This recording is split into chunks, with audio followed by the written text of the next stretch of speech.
Sejam todos bem-vindos ao canal Ciclo Curioso. Eu sou o professor Jailson Silveira e se você é novo no canal, não se esqueça de se inscrever.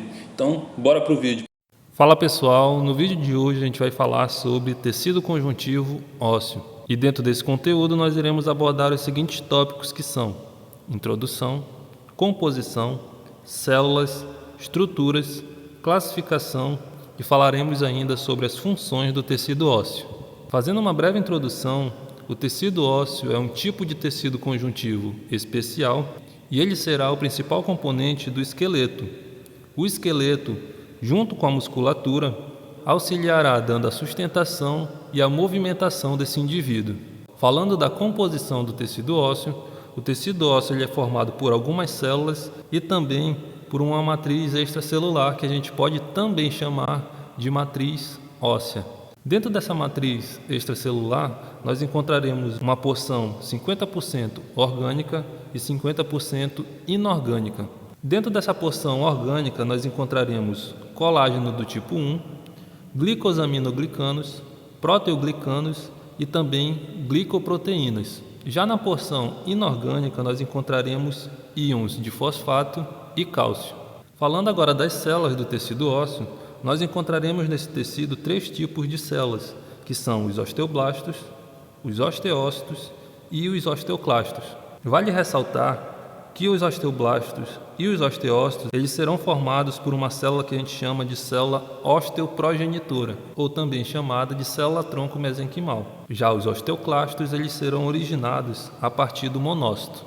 Falando agora dos osteoblastos, sempre que a gente vê, pessoal, essa terminação blastos, está indicando que essa é uma célula jovem. Então, por ser uma célula jovem, ela vai produzir muita matriz extracelular. Outra característica dos osteoblastos é que eles se localizam na periferia do osso. Então, nessa animação que a gente vai ver agora, a gente consegue ter uma ideia de onde os osteoblastos eles ficam localizados. Esses osteoblastos, pessoal, quando eles começam a produzir essa matriz extracelular, eles vão se direcionando para o centro desse osso. Então a gente consegue ver essa matriz extracelular sendo representada aqui na coloração amarela e conforme esses osteoblastos eles vão produzindo essa matriz extracelular, eles vão sendo aprisionados por essa matriz. E conforme essa matriz vai preenchendo espaço, ela vai achatando essas células, que passam então a ser chamadas de osteócitos. Então percebam que os osteoblastos eles vão dar origem aos osteócitos, que são uma célula um pouco mais madura. Falando então dos osteócitos, como a gente acabou de ver, os osteócitos eles são um tipo de célula mais madura. Quando a gente vê essa terminação ócitos, indica que são células maduras. Por ser uma célula mais madura, ela não vai produzir mais tanta matriz extracelular assim. Porém, ela vai auxiliar esse tecido ósseo na formação de canais, que a gente vai ver agora. Quando a gente junta diversos canais, a gente vai dar origem ao sistema de Haver, ou também chamado de sistema haversiano. O sistema haversiano ele é composto de canal de Haver e também o canal de Volkmann. O canal de Haver ele vai fazer a ligação entre outros canais de Haver. Já o canal de Volkmann, percebam, ele vai fazer a ligação entre sistemas de Haver. Nessa imagem, pessoal, a gente não consegue ver direito o canal de Haver e de Volkmann, porque junto desses canais a gente tem aí alguns vasos sanguíneos. Então nessa imagem aqui a gente consegue ver melhor somente o canal de Haver e de Volkmann, sem a presença dos vasos sanguíneos. Então pessoal, se o osteócito ele não produz tanta matriz extracelular assim, ele vai ter outras funções. Então a principal função aí dos osteócitos é ajudar na manutenção dessa matriz óssea. Como é que ele vai fazer isso?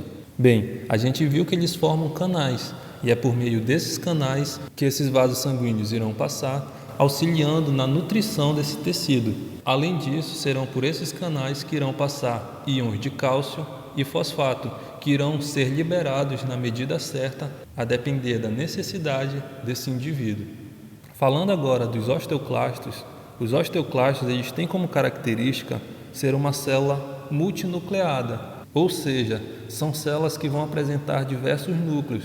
Então, os osteoclastos eles podem variar entre 6 e 50 núcleos por célula. E como principal função dos osteoclastos, a gente destaca aí a remodelação do tecido. Então agora a gente vai ver como esses osteoclastos vão trabalhar. Então aqui a gente tem um osso que ele foi fraturado e é nesse momento que os osteoclastos eles irão entrar em ação junto com outras células desse tecido. Então, fazendo a ampliação dessa área que foi fraturada, a gente vai ter mais ou menos essa imagem. Então, nessa imagem a gente consegue perceber que os ossos foram fraturados, assim como houve também o rompimento de alguns vasos sanguíneos. Nesse momento, os osteoblastos, que são aquelas células que produzem a matriz extracelular, elas vão entrar em ação, reconstruindo essa matriz óssea. Mas só que percebam que conforme vai ocorrendo a cicatrização desse osso, vai formando o que a gente chama de calo, que nada mais é do que uma protuberância nesse osso, que não deve permanecer. Então é nesse momento que os osteoblastos vão atuar, fazendo a remodelação desse tecido, destruindo essa protuberância e deixando ele como era anteriormente. Então essa é a função dos osteoclastos, atuar na remodelação, destruindo essa matriz óssea desnecessária. Só que quando essas células elas estão desreguladas, vai acontecer uma doença que a gente chama de osteoporose, que é quando esses osteoclastos mais destroem essa matriz óssea do que os osteoblastos conseguem construir. Falando agora das estruturas ósseas, os ossos eles vão apresentar as seguintes estruturas, que são as epífises, que vão estar na ponta dos ossos, e entre as epífises a gente vai encontrar uma região que a gente chama de diáfise. Outras estruturas muito importantes são as camadas que revestem esse osso. Então a gente tem a camada externa e a camada interna. Para a camada externa a gente dá o nome de periósteo e para a camada interna a gente dá o nome de endósteo. Falando agora da classificação do tecido ósseo, o tecido ósseo ele pode ser classificado da seguinte maneira: ele pode ser considerado compacto, quando ele vai apresentar essa superfície lisa, ou esponjoso, quando ele apresentar em sua estrutura diversos poros como se fossem uma esponja. Outra forma de classificar é em primário e secundário.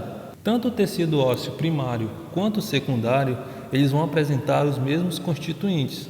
A diferença vai estar na disposição deles. Então, no tecido ósseo primário, a gente vai ter as fibras de colágeno mais desorganizadas. Já no tecido ósseo secundário, a gente já vai ter essas fibras totalmente organizadas.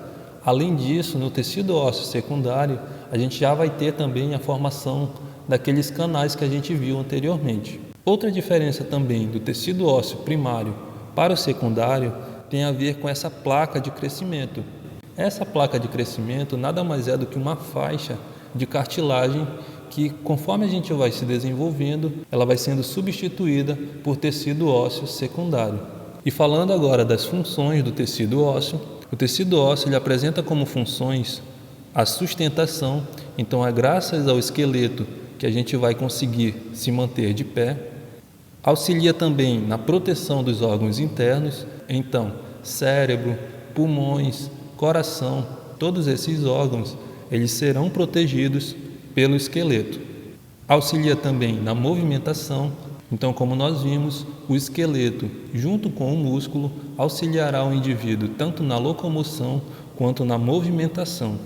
Temos também como função do tecido ósseo a reserva de cálcio e de fósforo. Então os nossos ossos eles atuarão como um depósito de cálcio e fósforo. E a depender do momento em que a gente precise, esse cálcio e esse fósforo eles serão liberados a depender da nossa demanda.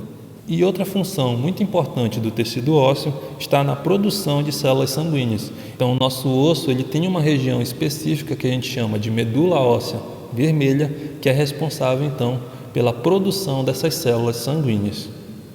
E é isso, pessoal. Se vocês gostaram do vídeo, não se esqueçam de se inscrever no canal, curtir. E caso tenha ficado alguma dúvida ou você queira deixar alguma sugestão, pode deixar aí seu comentário. E se você acha que tem aquele curioso que vai se interessar pelo assunto, não se esqueça de compartilhar e nos seguir nas redes sociais. Então é isso, pessoal. Um forte abraço e até o nosso próximo vídeo.